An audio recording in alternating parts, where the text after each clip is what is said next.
O Evangelho de hoje nos dá 3 pensamentos que fazem com que nós reflitamos a nossa adesão ao Cristo.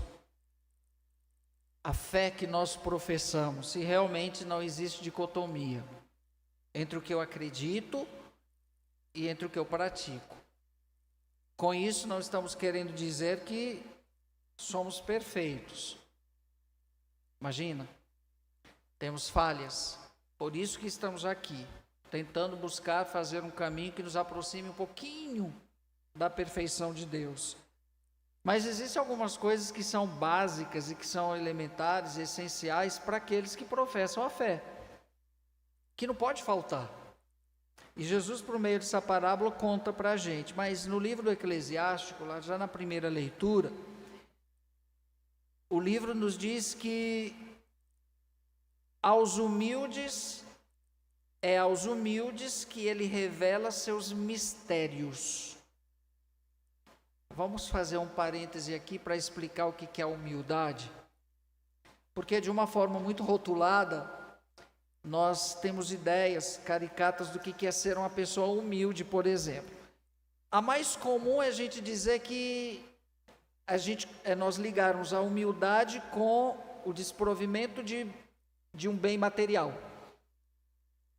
Geralmente nós chamamos as pessoas pobres, miseráveis, de humildes. A gente diz, nossa, aquela pessoa é muito humilde. É o primeiro erro. A humildade não está no ter, não está no ter, porque se for assim, quer dizer que nenhuma pessoa rica é humilde. Então, vamos derrubar essa ideia falsa, porque de repente aquela pessoa que não tem nada é mais arrogante e orgulhosa do que um que tem. Então, vamos derrubar essa ideia de humildade que não vai por esse caminho. A humildade não passa pelo crivo do bem material que possui, nada disso. Porque a humildade é uma disposição interior que faz com que a pessoa reconheça a sua condição diante de Deus. A simplicidade, por exemplo, é uma forma de humildade. E Deus ama os humildes. Por quê? Porque a humildade é uma disposição interior. Por isso que nós devemos praticar, na medida em que fores grande, deverás praticar a humildade, assim encontrarás graça diante de Deus. Não está falando de bens materiais, não está falando nada disso.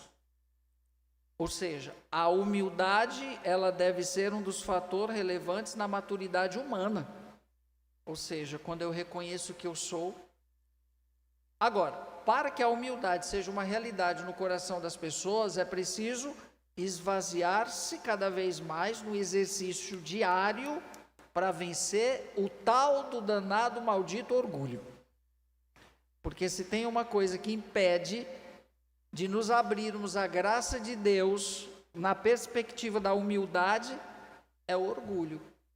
Em síntese, o orgulhoso nunca é humilde. Por quê? Porque ele vai achar sempre que é melhor do que o outro. Sempre que é melhor do que o outro. Então, fica aí a dica. Lógico que as pessoas sábias e inteligentes são as pessoas mais humildes. Quando você vê alguém com arrogância, você pode ter certeza que ali a humildade passou longe. Tá bom? Mas eu queria só tirar essa ideia que a gente muitas vezes coloca a humildade ligada à questão material. Aquela pessoa é humilde porque ela é pobre. Nada disso. O Evangelho coloca para a gente 3 pontos a serem refletidos. Primeiro, quando você for convidado para uma festa de casamento. Aqui é uma parábola. Então vamos entendê-la. Quando você for convidado para fazer parte do reino, quando você for convidado a servir, quando você for convidado a fazer parte do mistério do amor de Deus, tenha muito claro que esse convite não faz de você melhor do que o outro, para que você diga, agora eu vou ficar lá na frente, no primeiro lugar, porque Deus me chamou. Não funciona aqui. Essa realidade não funciona para o céu. Não funciona. Então, quando eu sou chamado, dentro da função que eu fui chamado, da missão que Deus me chamou, isso não pode fazer de mim melhor entre os demais. E às vezes a gente vê esse tipo de falta de humildade e arrogância naquelas pessoas que assumiram certas funções, sobretudo na igreja, né? Às vezes tem gente que acha que é melhor porque é coordenador, porque é o pároco, porque é isso, porque é aquilo. Tudo coisas efêmeras. Imagina, né? O chamado de Deus, aí Jesus vem e coloca bem claro, olha, todo aquele que se eleva vai ser humilhado, e quem se humilha será elevado. Mais uma vez Jesus coloca que nós não devemos o orgulho tomar conta de nós. Humilhar-se nessa perspectiva significa reconhecer a sua dignidade.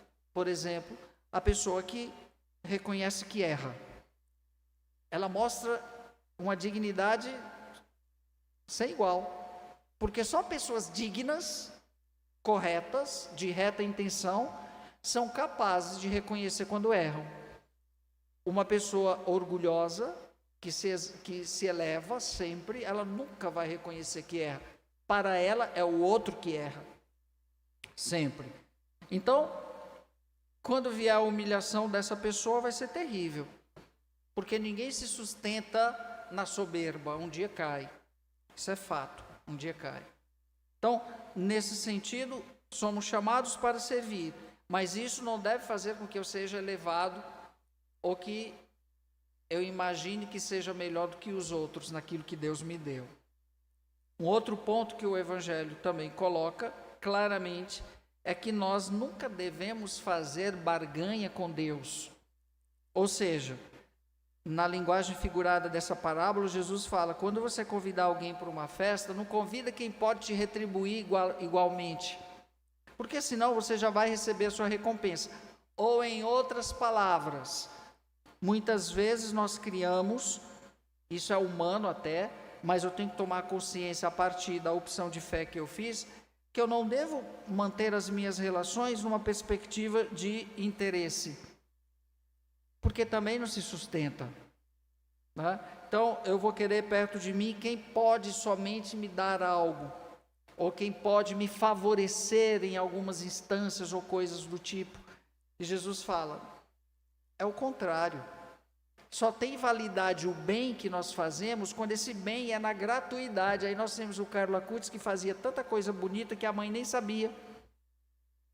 Por quê? Porque para fazer o bem eu não preciso fazer propaganda do bem que eu faço, e nem tampouco, né, criar nessa relação com as pessoas e levar de interesse, levar para a minha relação com Deus. Olha, Senhor, eu vou fazer isso, mas o Senhor me dá isso. Isso não funciona com Deus, não. Porque a bondade, ela é na gratuidade, não adianta. E Deus sabe. Por quê? Porque não é o ato em si do bem que você fez que qualifica que ele é bem. Porque cesta básica e distribuição de muita coisa, os políticos fazem isso em tempo de campanha. Isso não significa que é bem. Como não, padre? Deu para ajudar a pessoa. Ótimo, ajudou, matou a fome. Mas quando que é bem de verdade? Quando que eu sei que aquele ato, que aos olhos de todos foi bom, é um bem? Pela intenção. É a intenção que qualifica a validade do bem que eu fiz. Dei esse exemplo assim, grosseiro, para dizer que muitos fazem isso, mas o interesse é o quê? O voto. Então deixou de ser bem. Porque o bem não quer nada em troca, nunca quer nada em troca. Por isso que é difícil fazer o bem. A pessoa pensa que é fácil, é só o ato em si. Não, o ato em si é louvável, poxa, ajudou alguém. Foi bom para a pessoa que foi beneficiada, mas para quem fez, se estava com segunda intenção, não foi bem nenhum. Pelo contrário, prejudicou a ela mesma. Então a gente tem sempre que pensar na qualidade do bem que nós fazemos. É sempre, gente, a intenção que vai... Deus, vamos usar a expressão julgar, Deus nos julga pela intenção, porque Deus conhece o coração de cada um, conhece o que está dentro, conforme você fez. E a gente sabe quando o bem é verdadeiro, também. Né? E quando o bem é interesseiro também. A gente sabe disso, é óbvio. É por isso que a gente tem que tomar consciência. Jesus é mais radical ainda, manda chamar para dentro da sua casa os aleijados, os coxos, os cegos. Ou seja, quem não pode te retribuir? Quem que faz isso aqui? Jesus estava na casa de um dos chefes dos fariseus. Lógico, Jesus está batendo nos fariseus aqui, né? Quem que vai chamar alguém aleijado, coxo, louco, cego, esquizofrênico, que está para dentro da sua casa? Me diga quem? O padre? Nem o padre, eu não chamo. Vamos ser sinceros. Não são essas pessoas que a gente vai... Lógico, Jesus está radicalizando a coisa para dizer: o bem que você está fazendo é para obter algum benefício? Ou é simplesmente para que você continue na graça? Porque se for para continuar na graça, você deve fazer o bem como se fizesse para essas pessoas que não tem como te retribuir. Então, a máxima de tudo está justamente na intenção com que eu faço. Na intenção com que eu faço. E como isso aí é subjetivo, quem que olha o subjetivo? Deus. Ninguém nunca consegue chegar ao que passa dentro do outro, porque nós julgamos sempre o objetivo, o externo, o ato, aquilo que eu consigo ver, aquilo que os meus sentidos conseguem fazer uma síntese. Nossa, mas ninguém nunca sabe o que passa dentro do outro. Ninguém tem. Impossível. A gente deduz. Lógico que algumas coisas a gente vê quando conhece, aí tem que ter todo um processo de conhecimento. Não é que você julga, mas você qualifica aquilo como sendo uma verdade daquela pessoa, porque ela nunca mudou. Ela sempre, o modus operandi dela foi sempre assim. É um dos primeiros sinais para a gente saber se a pessoa age na verdade, é porque ela nunca muda naquilo que é essencial. Presta atenção, naquilo que é essencial. Certas posturas, elas fazem da pessoa, como dizia o Carlos, serem originais e não fotocópias. Porque está cheio de gente fotocópia por aí de si mesmos. Quem são as pessoas fotocópias? Aquelas que se adulteram ao longo da vida, deixando de lado o que as tornam originais, a sua essência. Tem muita gente que se camufla conforme o interesse, conforme a realidade, conforme as circunstâncias. A gente fala que é camaleão, né? Se eu for tirar, eu mudo rapidamente. Aquela pessoa que muda de time porque o time da hora do momento começou a ganhar, né? Eu tenho muitos amigos flamenguistas, mas nem por isso você é flamenguista, jamais. Não me atrai em nada esse time, não é isso? Os flamenguistas aqui na Assembleia, continuem sendo flamenguistas, não vai mudar para o São Paulo quando o São Paulo estiver no auge. Isso depõe contra você, né? Estou dando um exemplo grosseiro também. Mas tem muita gente que é assim, no momento. Quer dizer que aquilo que você amava deixou de amar porque outra coisa surgiu. Tem um poeta que diz assim: não se deixe os amores antigos pelos novos. Os novos se vão, os antigos é que ficam. Toda pessoa que passa na vida do outro, que você se apaixona, que vai embora, é bom que vá mesmo. Certos amores novos só são para confundir. Mas quem que vai estar lá? Na minha família eu tenho um exemplo que não foi muito positivo. Um tio, como ele não está me ouvindo, que separou da esposa e jamais imaginaríamos. Teve outras tantas mulheres depois, mas foi morrer nos braços da primeira. Nem tem como ele me ouvir, tá? A gente já morreu. Então, quem cuidou dele na morte? Aquela primeira, o amor antigo que nunca deixou de amá-lo, mas ele a deixou por amores novos, e os amores novos sugaram tudo, e ele nem aí. Estou dando um exemplo de mim, da minha família, que é para ninguém achar que eu estou só para qualificar o que eu falei, o que o poeta disse, né? E muitas vezes aquele amor antigo que deu a vida por você se manteve fiel. E você abandonou. Mas foi lá, na hora da morte, foi ela quem cuidou. Olha que coisa, né? Para dizer, não se abandone os amores antigos. Isso em tudo. Porque nós vivemos, infelizmente, uma cultura do descartável hoje. Quando não serve mais, joga fora. Isso em tudo. Mas é porque as pessoas estão com essa mentalidade. E às vezes elas já entram nos relacionamentos assim, já pensando que vão serem jogadas. E às vezes não é assim, não. Porque tudo exige, né, gente? Tudo exige um caminho de conhecimento. Às vezes de embate. Vamos ver o que fica. Então, tudo isso está no subjetivo das pessoas. E só quem entra nesse campo é Deus. Tudo que nós dizemos do outro nunca vai dizer o que ele é, porque a gente não sabe o que essencialmente passa dentro. Nós supomos, mas numa relação de conhecimento mais profundo, nós vemos pela reta intenção da pessoa, pela forma que ela age, né? Como a gente sempre diz, eu conheço o outro não pelo que ele fala, mas pela forma que ele vive, né? Pelas atitudes. São sempre as atitudes que revelam. E o que Jesus está dizendo no Evangelho para a gente hoje é que, a partir do momento que eu sou convidado a fazer parte de um grupo, e esse grupo é o ser cristão pelo batismo, existe uma conduta própria de se viver como cristão. Eu não posso abrir mão pela onda que vem, pelo momento que vem, pela influência que está aí, pela tentação que chega. Eu não posso relativizar aquilo que é essencial. E nós vamos ser na vida provocados a querermos sempre abandonar as coisas.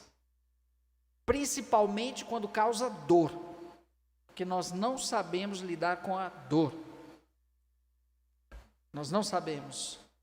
Por quê? Porque infelizmente nós não temos essa capacidade de ressignificar tudo o que acontece na nossa vida numa perspectiva do céu, numa perspectiva espiritual. Aí Jesus encerra dizendo: porque essas pessoas com quem você fez o bem, que não podem te retribuir, por que a vantagem está aí? Porque Jesus diz: tu receberás a recompensa por isso. Todo o bem que nós fazemos, nós recebemos, gente, de volta. Põe isso na cabeça. Mas quando não tem segunda intenção. Aí tem uma coisinha a mais. A questão é que Jesus disse que nós vamos receber essa recompensa na ressurreição. Aí o povo se frustra, porque todo mundo quer receber tudo aqui. Gente, vocês querem receber tudo aqui, mas vocês não vão ficar aqui não. Vamos parar com isso, não é? Nós não vamos ficar aqui, então não adianta querer ter as recompensas das coisas aqui. O bem, ele é transcendente, logo a recompensa também é transcendente. É óbvio que nós, com o bem que fazemos, nós atraímos as coisas boas, isso é fato, isso é inegável, inegável. Mas eu não posso querer colocar toda a perspectiva de uma reciprocidade do bem somente nas coisas imanentes da vida, porque a vida é passageira. A vida é uma chuva que passa. Então, que Deus nos ajude hoje, encerrando o mês de agosto, nesta semana que vamos intensificar as nossas orações pela canonização do nosso Carlo Acutis, que está aqui no nosso santuário, desde quando aqui cheguei, e que possamos também, assim como ele, a seu exemplo, buscar ter uma vida que nos aproxime da santidade. Como? Fazendo o bem. Não tem regra maior para ser santo do que o bem. Tem regra maior. É o bem que a gente tem que fazer. Creia em Deus Pai Todo-Poderoso.